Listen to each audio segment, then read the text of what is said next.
live in the Tenderloin, and I've walked past a bar called Divas, and this cop sort of stopped his car in the crosswalk. Just looked at me and said, like, "You're not working this corner tonight, right?" I mean, he didn't say it, but I could tell that's what he meant, that he just thought I was a streetwalker. And I'm not. But, you know, sometimes that's the reaction you get. It's been over a year.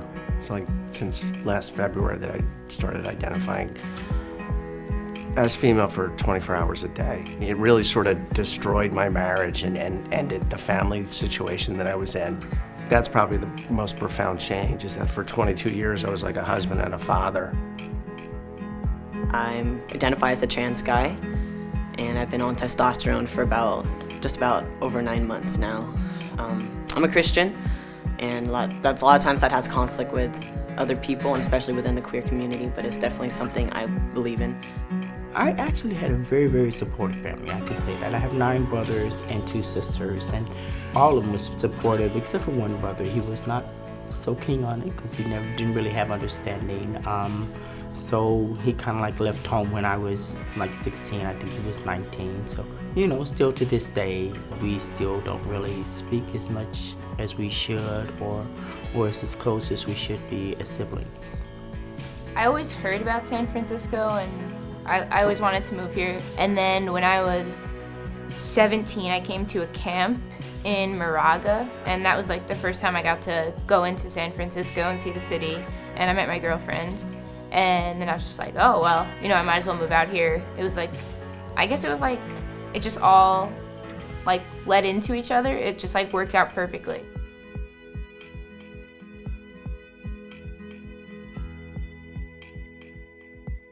I think what hit me hardest was were my friends who were part of the lesbian gay community, who didn't know anything about being transgender or had misconceptions about being transgender. And then when I had to go through the name and gender pronoun changes, some people were resistant to it, and you could just tell they were really uncomfortable with it, and that to me was hurtful. It was not LBGTQ, it was LBGT. And they took the T and stuck it on the end as an afterthought, I believe. And that's where I believe that comes from, because trans people has laid down their lives to be who we are today.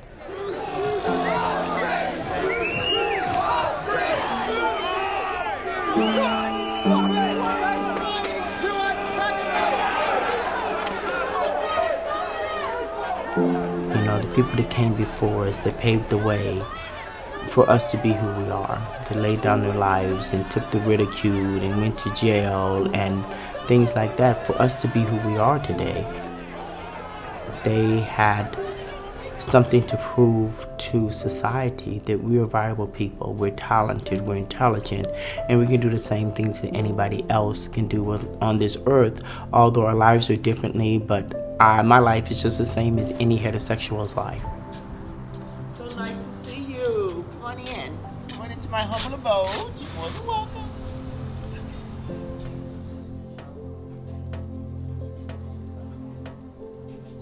I wake up in the morning, I take a shower, I kiss my husband, I go to work for 16 hours a day. I come home, I clean my house, I kiss my husband, I talk to my godson on the phone, and we have a normal life.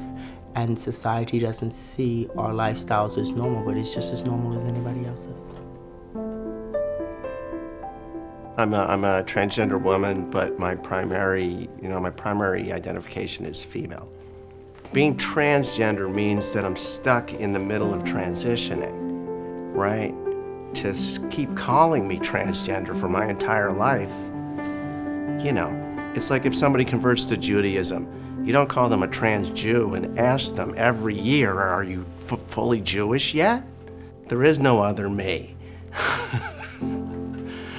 You know, Ray is not my superhero outfit. I'm Ray all the time. We, as a community, we were so underserved that sometimes we actually perpetrate upon one another. You know, if a girl does not identify the way that we feel that they should identify, they will ridicule her, throw her under the bus, and talk about her. And I don't believe in that. I think that is very counterproductive of our community, but I know that it happens not only within our community, but outside of our community. Acceptance, lack of acceptance, that's the biggest obstacle. Fear, I don't know.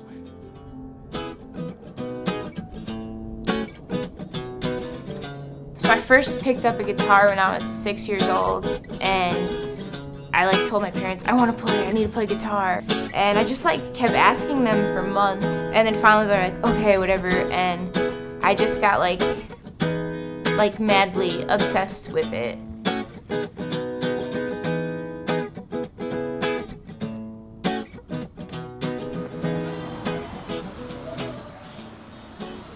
My older brother always supported me, and I was really nervous to come out to him because he's a really sheltered guy. And I was like, I don't know how he's gonna react to this. He's definitely not heard of it. And I just didn't know how he would react. But I always had a relationship with him that I could ask him the weirdest questions and just ask him questions about life that I wouldn't ask anyone else.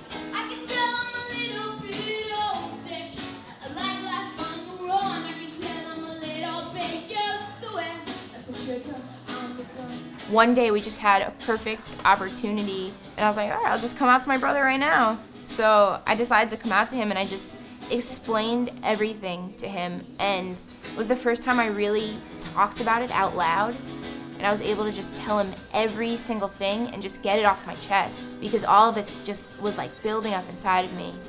And he was always the one to push my parents to accept me. He'd be like, no, you have to call Ryan he. You can't call him she.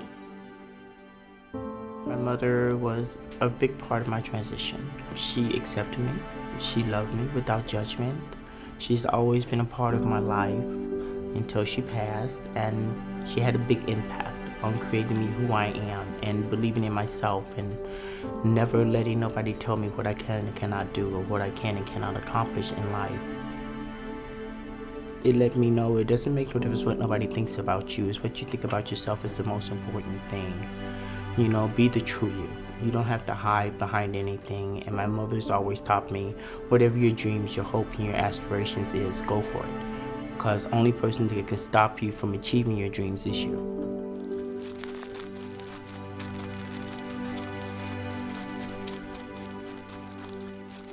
My dad and my sister have been incredibly supportive and have always pushed me to be myself. My mom, she's extremely religious, and she's a little bit more black and white about the Bible and has a more conservative view of the Bible. And so it's been difficult coming out to her and this process with her because she doesn't feel that it's right with the Bible, or she doesn't feel like it's right within her own heart that I'm transgender. The religious aspect of it, for her, was seen as a negative thing, or that I'm being something that God doesn't want me to be, when in my eyes I feel like this is who God made me to be. So for her, it's been a conflict of whether should I accept you as a transgender person, as my transgender son, or am I gonna have to maybe not believe what the Bible says. So that was hard for her, just that she couldn't reconcile the two. It's just really hurtful not being accepted by your mom or being affirmed by your parent, who's supposed to be there to support you and encourage you to be who you are. I'm a very spiritual person. I believe that the spirit is the core to all my strength, and I rely on that. I rely on laughter, because laughter is God's hands on the troubled world. You have people that's going to judge you, people that are going to talk about you. And when somebody starts judging you and talking about you, that means they're uncomfortable with who they are. Looking back, I realized how mean people were to me. Just flat out rude and nasty, and just all types of mean. And I put up with it, and I don't know why I put up with it. A lot of times now, the media focuses on such negative aspects of the trans community. When I was on the Tyra Banks show, she didn't really want to talk about anything positive in my life. She wanted to talk about just all negative things. I mean, it's good to talk about that in some ways, but it's you also have to put some positivity in with it. And I wish that she would have asked me about my music or some other positive outlets. I went to Freedom in Christ, in San Francisco, and I was just blown away with how much love I felt there and how connected I felt with God. It was in that worship service that we had, the first worship service I went to there, that I just felt a closer drawing to God. Also, they've been praying for a drummer for 10 years, and I was looking for a place to play the drums because I was kicked off of my last worship team. And that day I was like, you know what, I play the drums and I will gladly play for the worship team here. And so ever since then, I've been on the worship team there and attended the church, and it's been maybe 6 or 7 years now. And it's been a huge blessing, and it's made such a huge difference in my life. My sister name is Caressa Love. I'm now postulant Caressa Love. I wanted something memorable. And then I think it sort of fits who I want to be, you know, it's like a 70s spy girl. I'm going to be assistant stage manager for the Big Easter Show. And I've run different shows. I help run the gates at Folsom Street Fair and Dory Alley, for example. And most of the sister organization is made up of gay men, but there are also some genetic women and also a couple of transgender women. So I'm not the only transgender woman in the San Francisco chapter, which is really cool. But I think the Sisters is good because it promotes queer consciousness. I mean, one of the first things we do to set up the Easter thing in Dolores Park is to clean the park. So we don't have to do that, but it's nice, right? It's community-based. As soon as my mom came around and she started accepting my transition, things got a lot easier within my whole entire life, really. One of the biggest things that's brought me through this whole process is having so much support in my life. And that makes a huge difference, to know that people take you as you are and accept you and can provide you with support when needed. Don't give up. Be who you are. Take advantage of your resources. Be true to yourself. Move to San Francisco, yeah. Just because the resources and opportunities are so good here. Things are really getting a lot easier for the trans community, and I think the next generation is going to have it a lot easier, and there's not going to be all this stress. It's just going to be like an easy transition. Whether it's gender, whether it's color, or whatever it is, your heart knows who you're gonna love, you know, and you have no control over that.